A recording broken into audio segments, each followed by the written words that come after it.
Hey there, Father Michael here. On a cold, rainy day, emphasis on cold. Today I'm remembering a very challenging and yet very rewarding part of my life when I became part of a Ukrainian Byzantine parish for almost a decade, serving as their diak. And it's a little bit weird and a little bit unusual because I am not ethnic Ukrainian by any means. French German is the name of my game, or so I thought. But for whatever reason, I connected with this small parish, and I think it began during Lent one year when I was looking for some kind of midweek service. And so I drove across town to visit this place, and I was really captivated by the iconography and the weird harmonies, because everything is sung in the Byzantine and Orthodox traditions. There's no speaking like I'm speaking to you now, except of course for the sermon. So it was a very kind of mystically transforming experience there. And even though I didn't know the melodies, there was something very comforting and, I don't know, inexplicably familiar about all of it. The music, the customs, like the blessing of Easter baskets, which always included the Easter ham and butter, and other dairy products, because traditionally those things are all given up for the whole 40 days of Lent. The iconography, which some of that you can see behind me, it still resonates with me on a different level. The food in general was unlike anything that I was used to eating, but there is something about it that just, I don't know, it connected with me. When I first got there, like I said, I was just like the Wednesday night visitor for the pre-sanctified liturgy. And as I learned the melodies, now mind you, there were no notes. You have to pick it up by ear from the old timers. And I started to pick it up, and the priest noticed that I could sing. And so he asked me if I would be interested in helping out his little congregation. It was less than 100 people. If I would be willing to learn an English liturgy and then teach it to a core group of younger people in the parish, so that they could make the transition from Old Slavonic to English. Now, mind you, this was in the 1990s, so it's a little bit weird that it took that long, but it is what it is. East Europeans, it turns out, are pretty conservative. Let's just say that. So I said, okay, but I don't know Old Slavonic. And as it turned out, the music was not even in Western notation. It was mostly in, the little square notes called neumes, but I know how to read neumes. So, a lot of things were done, and I produced several worship books for different types of services, and I was teaching a core group of like 7 or 8 people the melody line and the harmonies for the liturgy in English. Okay, all well and good. But that underlying ethnic conservatism was at work behind the scenes. And so, even though they were always very welcoming to me and, you know, kind, there was still some resentment. They knew from the pastor that I had come to them from the Melkite church, which, you know, God love the Melkites. They were kind of the liberal vanguard of the Byzantine collection of churches because they'd switched from Arabic and Greek decades before most of the other ethnic communities. So, long story short, what happened was there was an underlying, but very polite, stress between the old guard who wanted to continue to worship in Old Slavonic as, you know, as they had since the year 1000 with the baptism of Rus. And those, you know, their children and their grandchildren who could see the writing on the wall, that they weren't getting new people in and that it was time to try something else. And they were attracting visitors, you know, in the area, partly after the iconography of the church became known in the press. So there was that stress. The church had begun 100 years earlier, basically, with a bunch of Ukrainian immigrants who were poor, who were working the bottom end minimum wage jobs, if there had been an actual minimum wage, basically slaves.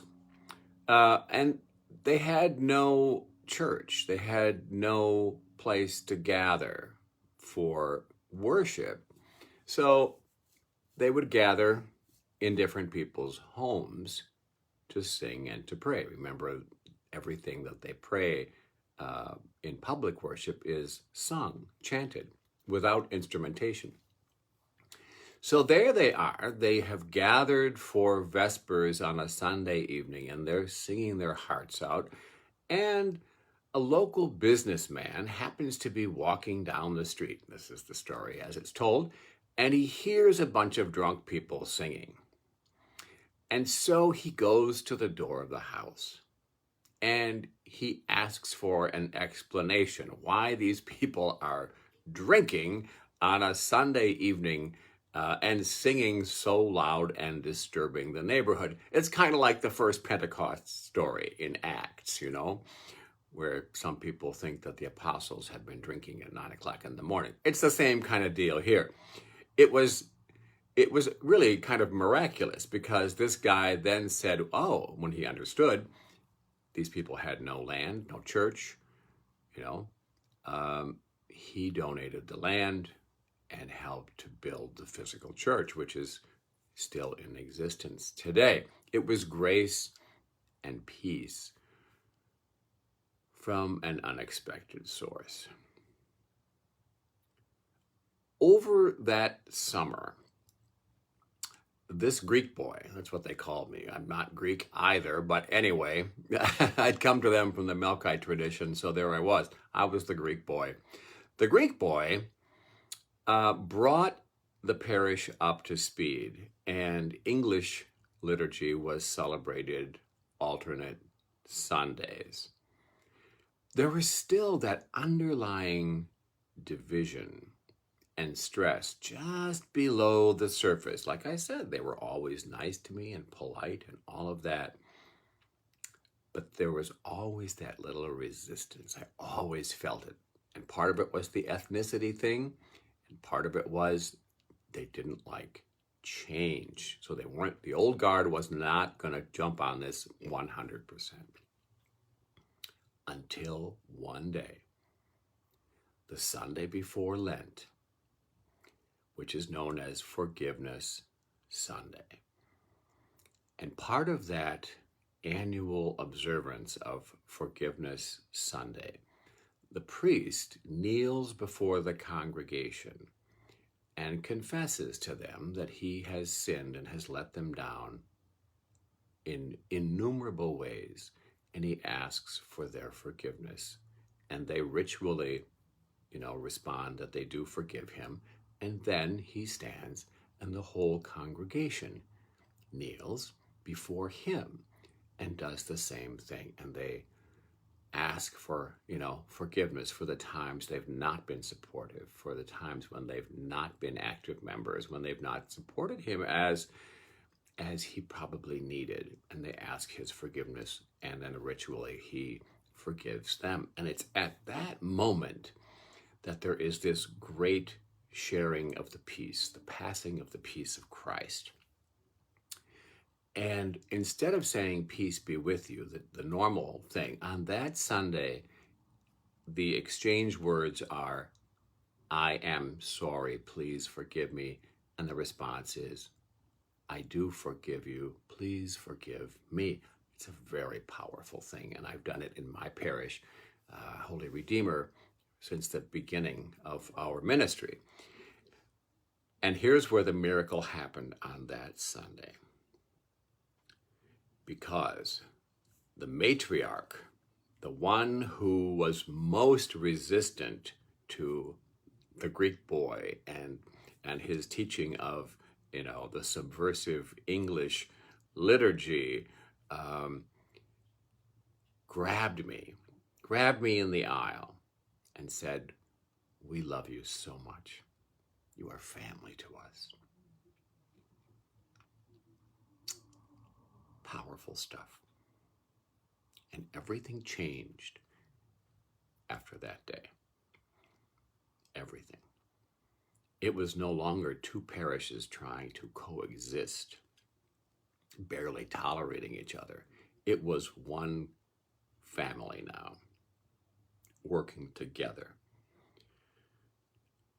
Grace and peace sometimes slip into our lives very unexpectedly. And just as a side note, so about 8 years ago, I did the 23andMe DNA test thing. And I had some surprises because I was expecting French and German DNA. What I was not expecting was 17% of my DNA is Ukrainian. I don't know where that came from, but it kind of made sense when I looked at the report. Because, like I said, that culture, the music, the food, there was something about it that was very familiar. Genetic memory? I don't know. It's just weird. Grace and peace. Paul writes in Ephesians chapter 1, verse 2, a greeting we use, many Sundays at the beginning of our worship experience. Grace to you and peace from Abba God and the chosen one, Jesus Christ. Grace and peace. Those things slip into our lives, even in the middle of our craziness and our nonsense.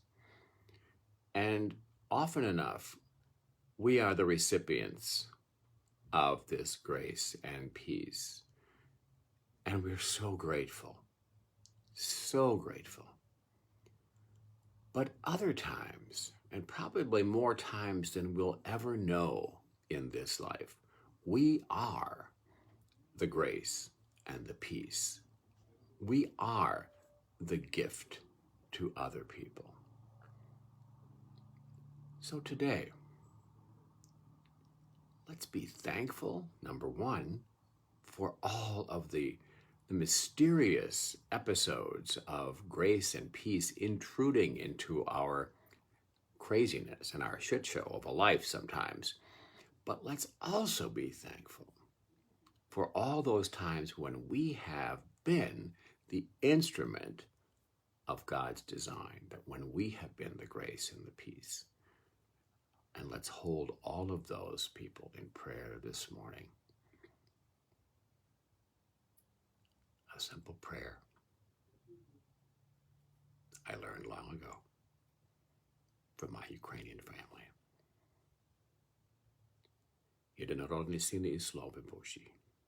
Bez smrtenci spoleby spasenia našeho radi. Воплотити ця Отця Тія Богородиці і присно Діві Марію. Непреложливо чоловіче віття, розпни сяже, Христе Боже, смертю смерть поправ. Єдинці святія Тройці, спрославляємо Отцу і Святому Духу. Амінь. Grace and peace.